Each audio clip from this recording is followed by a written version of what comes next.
over to preferring blue because before it was all about first pick 80 carries, which V5 really wasn't a team to do. They preferred getting their hands on something like the Volibear on the set on a lot of these prio junglers. So V5 moving over to blue side and sticking with the first pick Renekton in this series. They're one of the few teams that do it. FPX might do the same thing, though, as they did in Game 1. It's surprising because they weren't one of our teams who historically did it this split. Like, it was always about early picking a jungler for Weiwei, but as you said, Lilia coming out for FPX, taking away the center themselves. But hey, Sam D's 2 favorite 80 carries, and I'd say his 2 best 80 carries this split, were the Ashe and the Kalista. So not quite sure how I feel about them leaving open that one, but V5 may be going to show us some new dimensions to their play. Maybe. Have they been prepping for this matchup? Of course they have.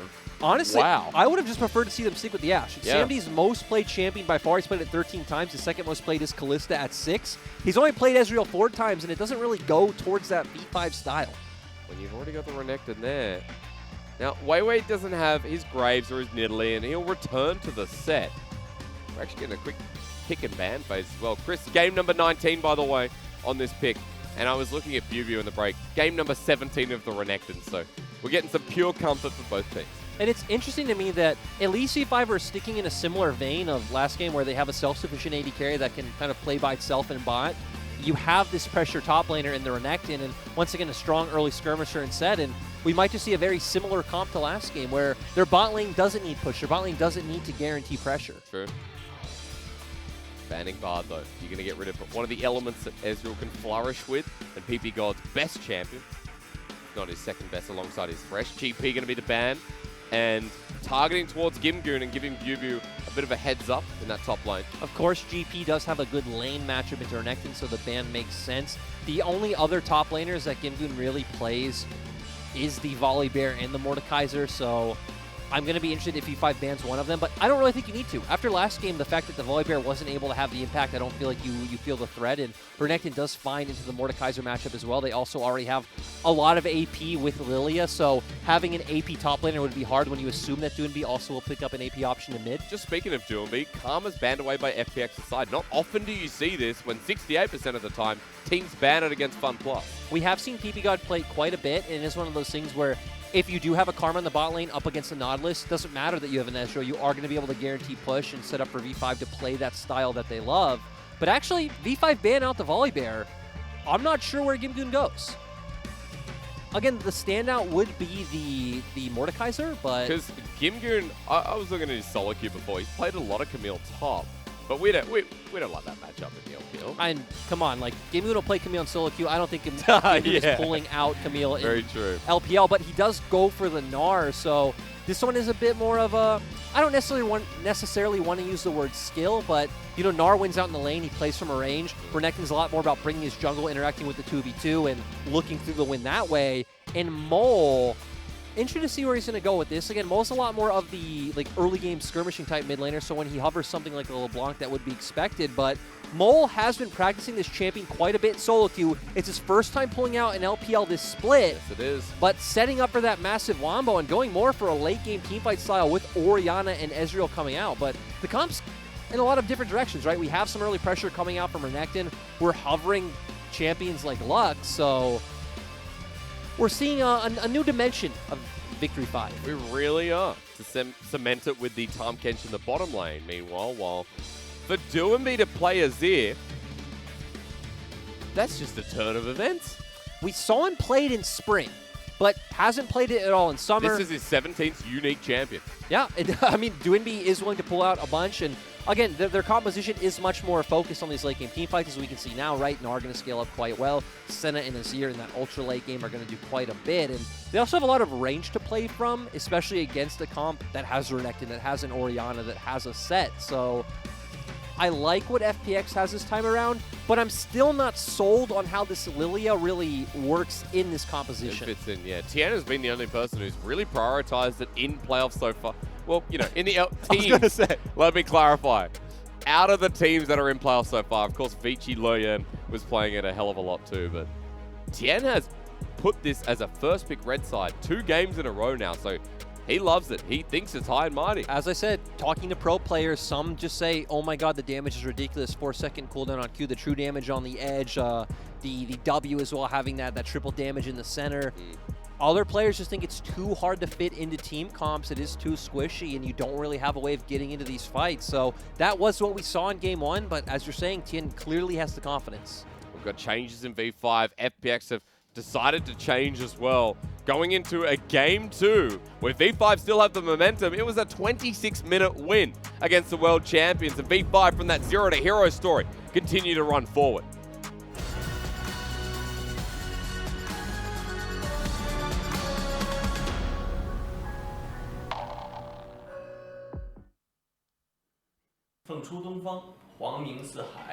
FunPlus 加油 V5 加油 Well, ladies and gentlemen, game 2, V5 with 1 to start off the series. And coming into this, while a lot of people were talking about, V5 being the favorites, the highest seed, recent performance is better, a lot of people thinking the best of 5 experience would be in favor of FunPlus.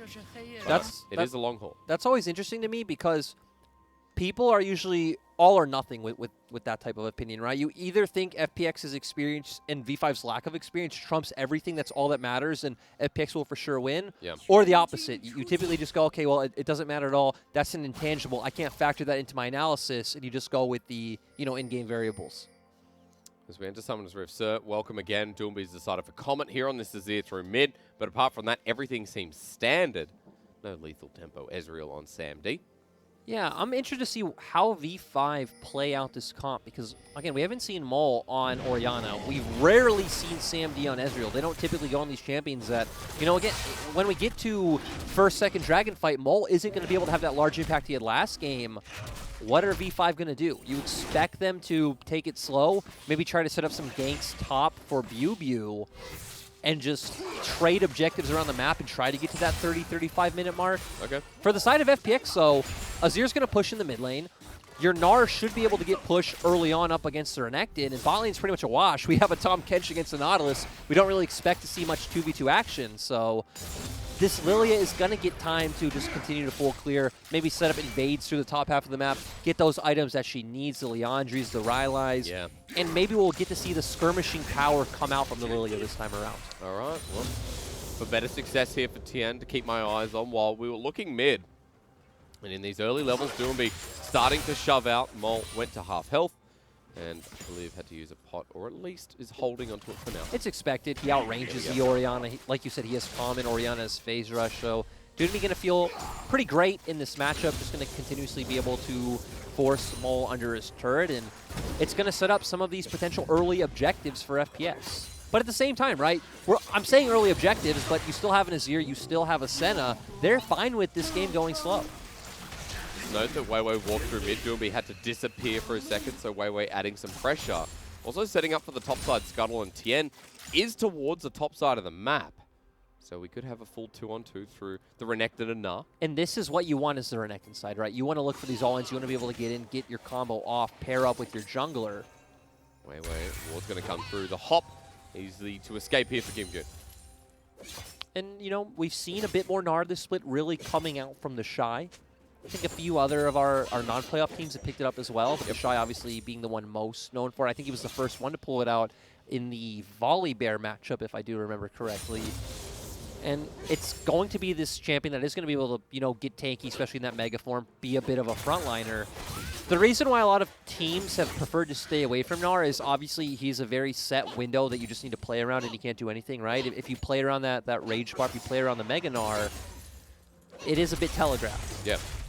But it is nice how it works in the comp. Azir, Gnar, there is a combo there that can also help the all-in. We saw the Shy hit the 5-man Gnar ultimate, and that pretty much single-handedly win IG a game. So that potential always set up for Gimgoon, especially when we talk about Gimgoon being such a great team fighter. True. This is praising element here out of FPX. Tien, meanwhile, he's on the bottom side with a bit of an invade, setting up the bot. Yes. But it's a Tahm Kench Ezreal, hard to dive. That's what I'm thinking, but they're stacking the waves, so they're signaling that they potentially could, but nope, they are just going to crash this in and try to deny Sam D some minions. And FPX playing out the way we expected, right? Lilia, such a fast clear speed, especially with the bonus movement speed you get off of your Q, so you are just easily able to get around the map, steal a few camps, try to get that item advantage, and that's when you're looking to skirmish when you're stronger. And you move the places so fast as well with that extra movement speed. Spots out that Weiwei's on this camp, but no stolen here today. And for Weiwei, a much more calm early game where he doesn't have to go through the rigmarole of Tien getting that first blood and clearing much faster. And they are going to secure the scuttle, and with consistently pushing mid lane with their bot lane that's going to have pressure. Again, you would expect that FPX can turn to this Drake whenever they want. But not going to start it yet. Deep ward instead here. Control ward the bottom side of the map.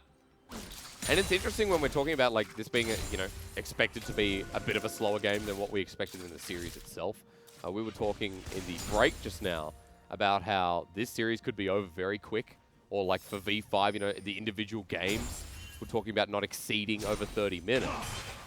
In this game scares me, like, with that conversation, because, again, I just don't understand why we're seeing the pivot come out from V5 right now. You just won your first game. Yeah. It's a style you've played consistently all split long. And now in a bit of trouble, Emperor's Divide used. Mole in a pickle. The flash is available for Doomby if he wants to go over the wall. The soldiers do it. Shockwave's there. He's walking into the enemy jungle, and Tien burns at first. Mole follows up. Dissonance for the movement speed. But he's dead. He just wants to pick how he dies. Tien with no ulti, but the Chilling Smite and the Blooming Burst. Down he goes. And great job by Doomby to notice, hey, like, Mole's pushed out too far in lane. I have the Emperor's Divide. I can set up this pick. Tien's able to follow up. Mole goes down. This is what we're talking about. This is Mole's first game of Orianna in the LPL this split. Not a champion. And actually, to go with that argument, every time I've seen Mole pick up a champion he's not really known for, the one that stands out to me is he picked Echo into Syndra, the counter. Oh, yeah. Then he got smashed. Like, Mole's not been a player that's shown he can really pull out these champions he's not as experienced on and pull off the big wins like Game 1. Champion pool in solo queue diverse, but competitive is a different matter. There is a 10 CS lead now for Doomby, though, after he pushes that wave in. And Tien gets first blood once more. On this Lilia, he has a 10 CS lead himself. So for Tien, now that he has a lilting lullaby, his gank potential and his danger in the individuals gets a bit higher as PB going in for a deep ward. Okay, we're on a journey here for the Renekton once more. I mean, it's nice, right? Securing vision for his team, so they're going to spot out wherever Lilia is, hovering for Mole. Make sure he's able to clear that ward, push out the wave safely.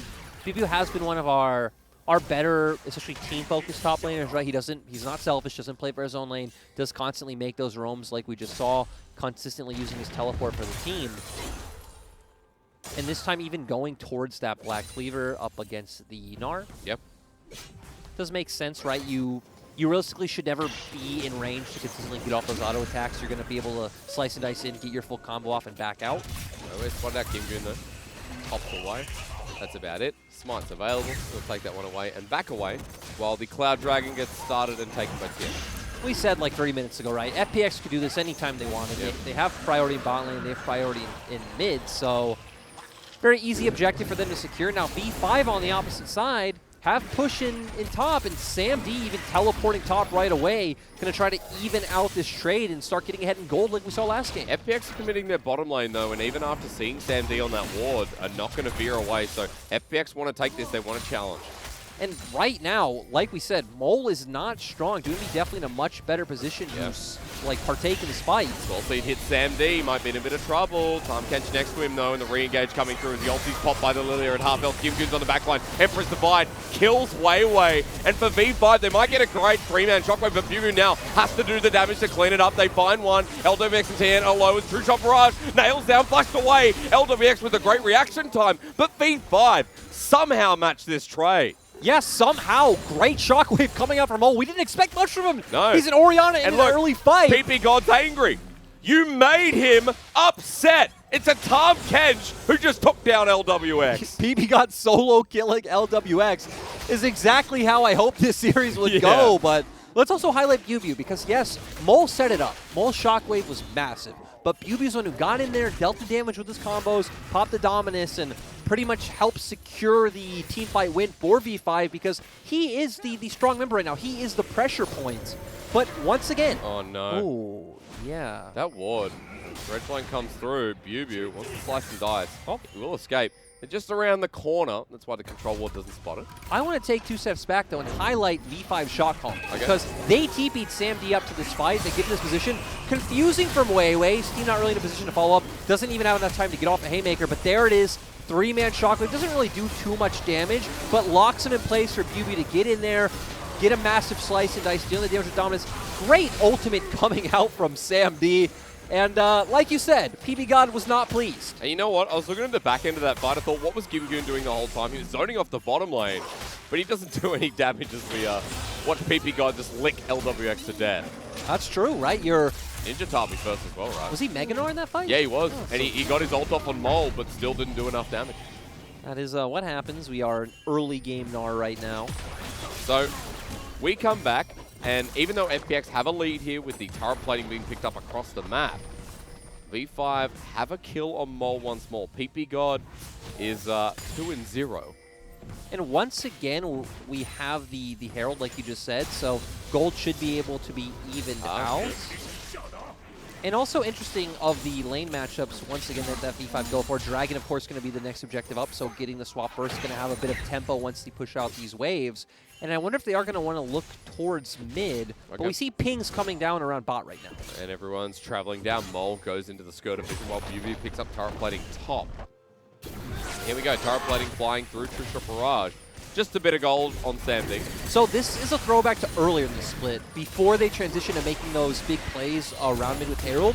Early on, it was always about getting Sam D turret plating, especially when he was on carries at the time, like Ezreal, like Aphelios, and really being able to get these more late game oriented carries accelerated. Playing it close to the chest, but you know, on your point as well, when we saw things like the Kalista, right, where he snowballed out of control. And it was the full carry performance. That's what I remember most of all. 5th game of Ezreal here. And for Sam D and PP God, bit of gold in their back pocket. And considering that he was down 10-15 CS through the laning phase, he's now caught up. He's got the Metamune stack. Abyssal Voyage for PP God.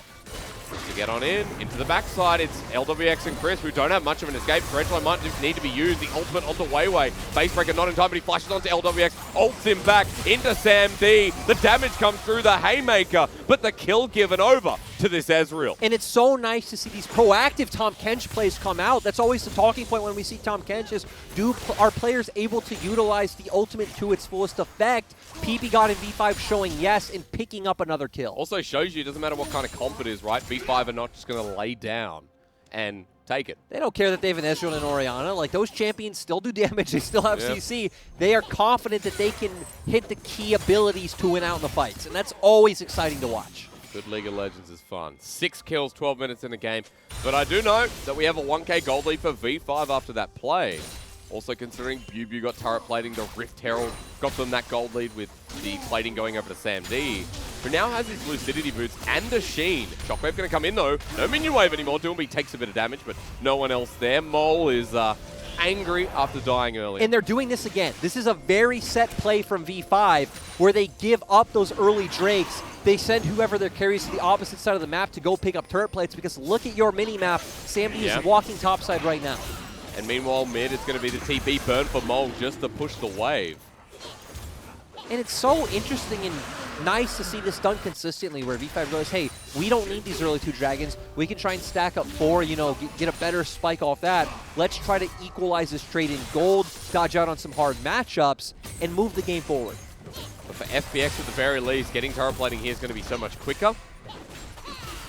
Yeah. First turret blood should be going down to them first. Yep, they should be able to pick this one up. I wonder if they'd want to keep pushing, but it looks like they're going to back off because they would have such a big tempo lead. But obviously the bulwark coming in and making it not as easy for them to push. They have a good reset now with Herald coming up in about a minute. Also interesting to me that Bubu did go with the Tiamat build. It is quite nice, right? Because you don't want to just be standing at the wave a very long time, hitting it, taking that free punishment coming off from the Gnar. So you're going to walk up to the wave and be able to clear that pretty much instantly. Also going to set up for better team plays around the map if you can, you know, just instantly clear the wave and start making your way towards mid. Down in CS right now by about 10 against this Gnar in the top lane. Also note that Doomby's making his way up. Kings are getting spammed down. V5 got this turret top side. Chris goes in with the Dredgeline, hits the wall. Poke comes down. Lilting Lullaby available, but it would only be under PP God. And this also goes back to us saying that Crisp has been having a much rougher split, Yeah, a much rougher year than he did in 2019, where he is making a lot of these small mistakes that, you know, were uncharacteristic of the best support in the world in 2019. I mean, he was such a good hook champion support. And now on the Nautilus here is most played struggling as Rift Herald goes down. Tien walks in, but True Shot Barrage flies across Summoner's Rift, hits 3. And V5 get the Rift Herald out unscathed. I'm surprised that FPX weren't more confident in looking for this, for the fact that Gimgoon was like already pretty much here. To be fair, though, Yugi wasn't showing on any vision, but they would still know they would have the tempo lead coming out from Gimgoon, so would be able to force that numbers advantage, or at least force out a TP, but at least wanting to take it a bit slower and maybe just play for the 4-dragon stack. Again, they have this year, they have a Senna. They can take this one at a bit of a slower pace as well. And that's going to be the ultimate objective, because you've got an Ocean Soul for that Azir and Senna. Champions that won't die with how everything's going. Now, I know you're looking towards gold on the left-hand side of your screen. Sam D has absorbed a lot.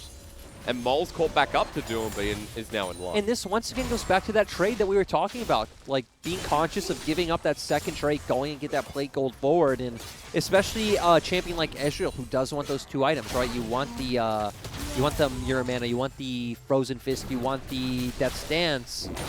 That it's really nice to make those trades. Lyric, I see a Herald. Now it's going to take the long way towards mid.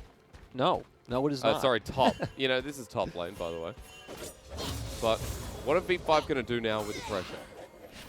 It looks like nothing, actually. I mean, I assume it just was going to timeout and they had to drop it, but actually, Weiwei's coming around from behind. He is. His flash. LWX, Hex Flash over the wall. He has the ulti to burn right into that said wall. Base Breaker flashed away from, not in time. Shockwave gets the kill. And I thought V5, maybe that was an error, but this was set up. Yeah, it's surprising. It didn't look like the setup was there, but they had the confidence to make the play. Doesn't matter that Weiwei didn't even have the perfect angle to ult. He still knew that they had enough damage to pull off the play, and they get a kill, and they get a bunch of chip damage, and they're transitioning to mid right now. They pull up FPX. Sam D is here. Abyssal Voyage being used onto Tien, who kites away. Sam D just throwing out some mystic shots. But turret won't go down. That pressure only going to get some chip damage as replay time. Has the Hex Flash, like you said, goes for the ult. Smited for the slow as well, is able to run in with that movement speed from the Q and the phase rush to secure the ultimate coming out from Mole. And just nice pick. Every series, Weiwei just has his champion, right? We've just seen it with the Graves in Italy, the set. Now, I will make the hard statement that, in my mind, Weiwei was the best jungler in LPL Summer. I think it was a close race. I think it was probably the closest and most contested position. I think it's fair to throw out names like Beishong and Kanavi as well. But I think Weiwei was the most consistent performer. He was the smartest performer. His pathing is great. The way he reads the enemy jungle is just so phenomenal to watch. And I'd say he's the best team fighter on the most wide array of champions. Like, he looks phenomenal on Graves, looks phenomenal on the Volibear, can pull out these earlier pressure champions like a Lee Sin or an Olaf as well. He's a jungler who hasn't had much attention because he was on the side of Suning. He filled in for Hacker in 2019 Summer. Looked decent on the Karthus, another champion to highlight. I thought he looked good in 2019 Summer, so that's why it was surprising but when... the word is decent, right? Now he looks even better. Yes. Now he looks phenomenal on this team and shows, if you put resources into him, the kind of massive carry he could be. And V5 taking this turret mid, gonna now turn to looking for those Drakes like we talked about. And guess what time it is? 2-item Ezreal time. So V5 planning it perfectly, timing these fights around their spikes. But Gimgoon has TP, so I'm interested to see if FPX will look for this. There's a decent shove. That's Dream Dust onto 2 of Sam D's TP. God expires. Dragon goes down. Gimgoon continues pushing. While Shockwave pulls in 2 in the mid lane. Doomby has to flush away. He's poked down. But that's a 3-man route thanks to LWX. PP God is not giving up, though, running against them.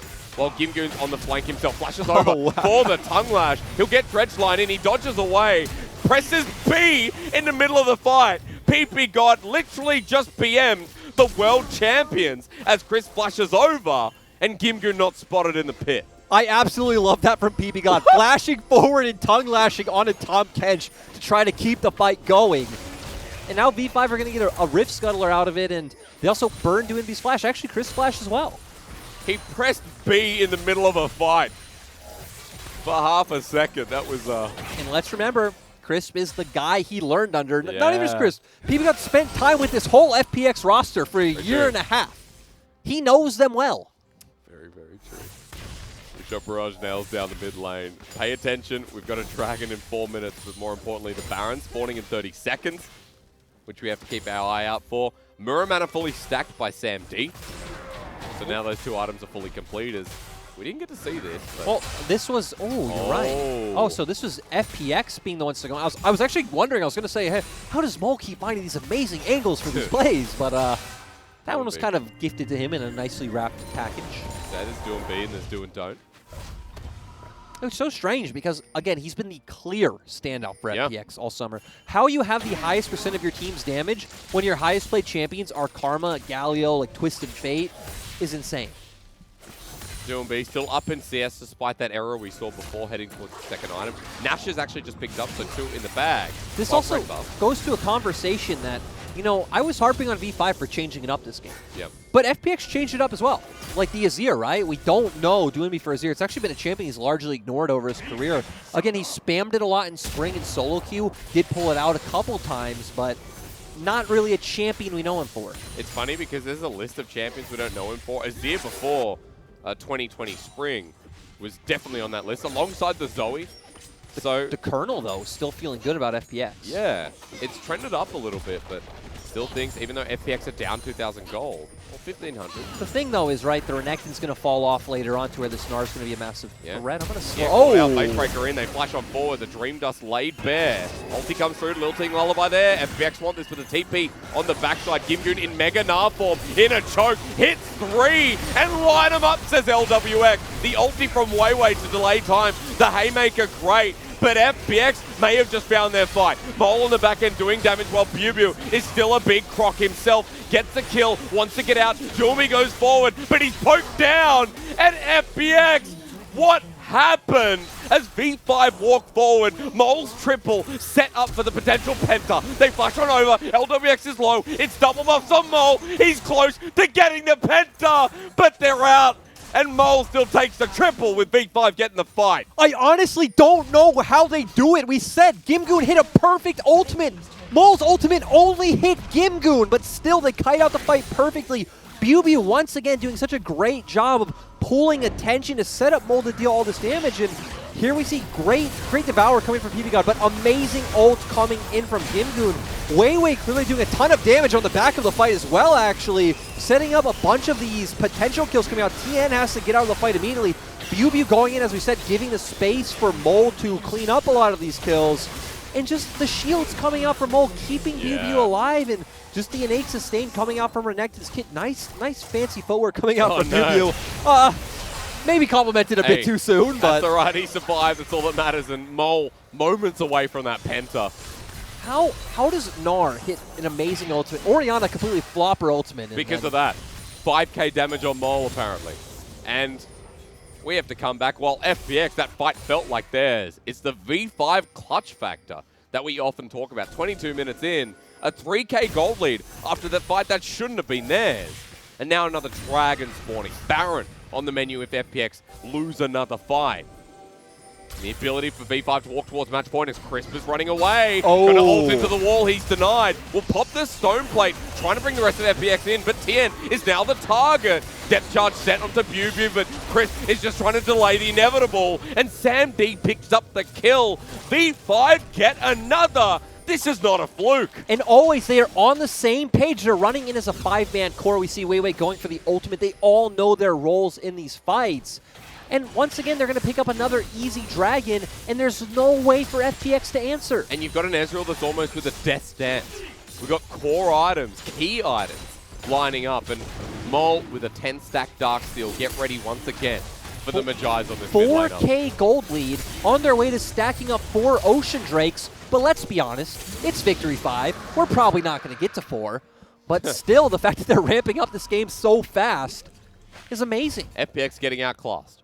Yes, across the board, pretty much. And it's so strange, too, because we expected them to outclass FPX through laning phase, right? We thought they'd come in with these comps that push through bot, allow Weiwei to go for the counter jungling and win through there. They've pretty much done the opposite. They've taken laning phase very slow, and they've just completely out-skirmished FPX. That ulti might have done it. The Abyssal Voyage set up. Never mind, cancelled by PP God in the end. The True Shot Barrage stopped the back from Doinby, and V5 are ready to pounce again. And as we see, right, the big item breakpoint's coming out for Mole, so he's going to be doing a lot more than Doinby will be doing at this point. And we're not getting, the Spellbinder's build. We're getting the Banshee's second Yeah. 5 against Doomby, and the Magi is going to add so much damage. I was going to say, I feel like the Banshees is also to combat the Lilia, right? So he can't just come in, like, get his pass onto you and get that massive sleep. Which, you know, let's go on a bit of a tangent and say, after these 2 games, I'm still sold that Lilia is kind of useless. I came in with an open mind today. Hang on. Ooh. Shockwave. Escapes. Nice play from Doomby. Yeah, nice to escape. Would have been dead instantly if hit by the Shockwave. A lot of damage out of Mole from the 2 combo. But what were you saying, sir? That Lilia, again, came in with an open mind about this champion. A lot of pros were talking it up, but we just haven't seen the value. We haven't really seen what it does. We've seen that it clears really fast, and that's kind of it. And remember, the best moment was against Suning in that best of 3 to finish off the split, where Tien hits like a 3-man blooming blows, gets sleep onto 3, and the engage comes through because of that. So very conditional, it feels, so far in the LPL. Yeah, we haven't seen it do too good, so hit or miss. That speaks volumes, but like you said, we have a lot of the item breakpoints hit for the side of V5. This was the exact point we highlighted for the Ezreal. He's going to be doing a lot of work right now. He's going to be extremely safe. So Doinby and LWX not really going to be able to deal the damage necessary, especially LWX, who went the lethality route. All of that armor that SamD has gotten on himself is going to feel quite nice. Arcane shifts forward, doesn't care. True Shot Barrage again. And boy, oh boy, is he hitting pretty hard at this point. Longsword in the inventory as well for the 4th item. Upcoming. And V5 may have what it takes to bait in the Baron. Tien does have the Swell Seed to face check. Crisp is the one doing exactly that, but Mole's a threat. Ooh. The Gimgoon, but they found someone else. Tien actually very low, hit by Sam D. The Solo bottom kill. lane. Yeah, just Sam D. Yeah, great. And again, this guy got subbed out for Y4 for a few weeks, coming back in rejuvenated. Looking amazing. Baron on the menu without a jungler for FPX. More importantly, 4 versus 5. And everything's up for the side of V5. Even Mole's ultimate just came back off cooldown. Chris is walking in. Bubia now spotted out. LWX running into the pit himself. Nara into the wall, looking for the steal. Doinby will find it as Nara into the wall. V5 have made a mistake here with Weiwei not getting the smite down. Gimgoon will sacrifice his life. Mole will pick up a kill onto Chris. It's 2 for the Baron. The price may be well worth it. Overall, still massive win for V5, in my opinion, getting all those kills. But man, how does Doinby do it? We said this is the clutch member the team needs to rely on. Steals Baron, and overall... Hang on, looking for the Emperor's Divide. They may have found Mole, who flashes over the wall. The Shockwave, though, brings in LWX, and he's just dead. Doinby poking from his side. Now, they got the Baron. The problem is, if they stay for the fight, they're going to lose them all. As Lilting Lullaby is onto Bubia, who doesn't have his ulti, wants to re-engage, slices and dices out of the way. Survives. Another pick. This time it's Gimgoon. Sorry, LWX, who dies. Exactly, and that was Doinby pretty much delivering over his mid laner. But overall, great job by Mole to recognize it. We're going back to the solo kill we saw from Sam D to pick off Tien, and let's see exactly what happens here. Gimgoon goes in and... Oh, 15 HP! Oh, the miss smite, but honestly, that was hard. That was a bit unlucky, right? Yeah. Like 15 HP. I'm just saying... Sometimes we give like the pass, and I feel like that one gets the pass. That gets the pass. 15's okay. If it was like 25 or something. And look, because Doinby now the only one with Baron, for V5 they're like, well, okay, we've got another Ocean Dragon coming up that'll lead us to Soul Point. They're still winning fights as the teleport comes through, and Mole still has 18 stacks on Magi's. V5 after they clear this, we'll see that dragon spawning. Let's highlight that Doinby was able to pick up Void Staff after all those shenanigans, which can be extremely massive when you look at V5's items. They have a ton of magic resist coming out already. D. Arcane shifting forward.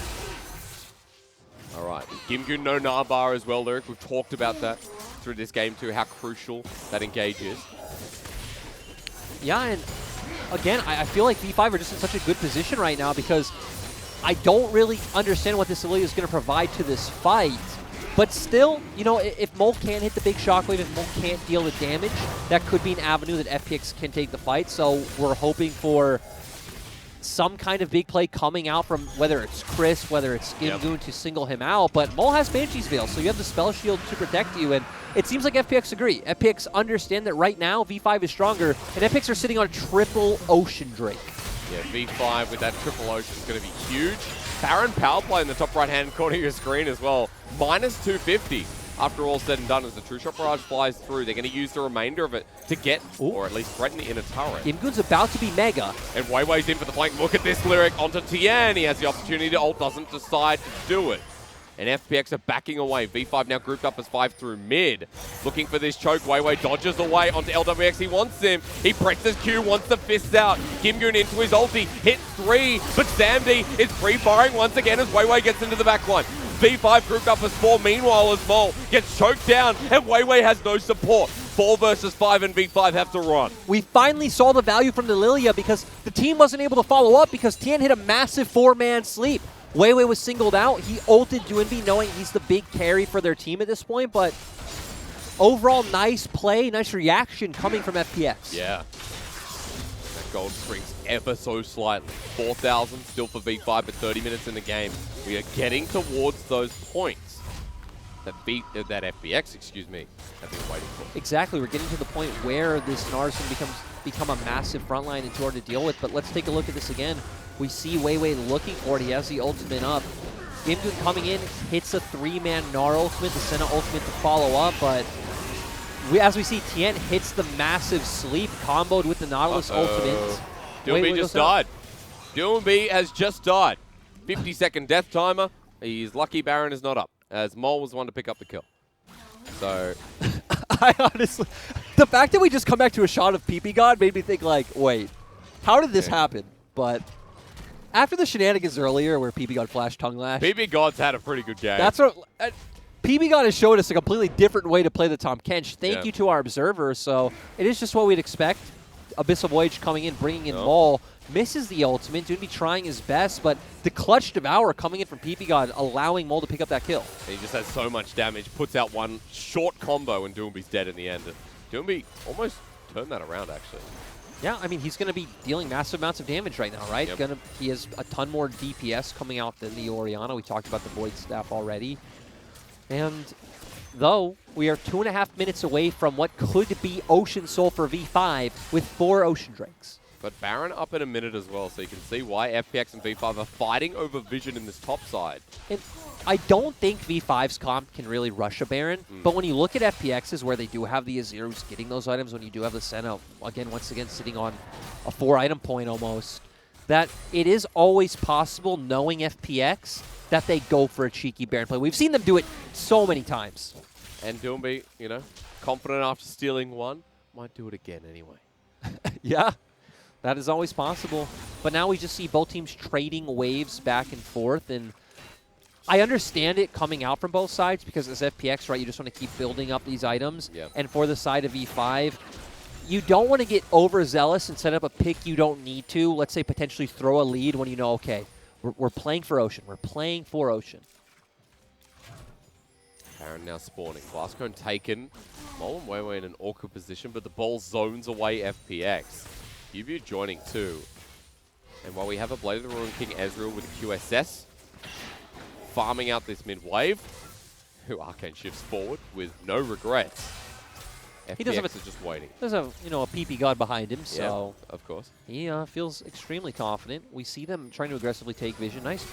Red line taken actually onto Chris. The Haymaker shield going to come out. V5 is separated though and onto Mole. Now the target's changed. Eaten up as PP God flashes forward to save the life. Weiwei trying to run away as well as the W comes through from the Nar. Bubu tagged out by LWX and V5 getting engaged on with a couple ults burnt by FPX. And we saw nice understanding, nice target selection coming out from FPX because they realized, hey, Mole is the man we need to take down. They all try to funnel on him. And here are the cheeky Baron plays that FPX loves. Bubu has teleport, is channeling so far away though at 6k. Now comes in with the Dominus activated at 4 itself. Doinby gets tagged out of the backside, poking down. The steal is there. No! It's secured by FPX, but they need to get out of there as Gimgoon not into the Mega. The Shockwave flashed away from on the top side of the fight. And LWX is going to meet his maker with a big ball in hand. Double for Mole, 10-1 and 2. V5 lose the Baron, but they got big-ass death timers. Yeah, and they're going to keep going. They can pick up the soul. They can push in the base. This is the high-risk, high-reward FPX that we talk about. We see the risk. Great team fight coming out from V5. Are they just going to be able to end? Well, 24 seconds on Tian. Let's see. Tian coming up, but it is just the Lilia. V5 are grouped as 5 themselves. Chris trying to defend, but PP God does not care. They jump on this Nautilus, who's sent packing. The white flag goes up. And the world champions are going down because V5 are taking us to a 2-0 match point. I honestly don't think anyone came in today expecting this to be so one-sided. This is potentially looking like a 3-0 for V5. Even the biggest of V5 supporters, I feel like, gave FPX one game. Hey, you and I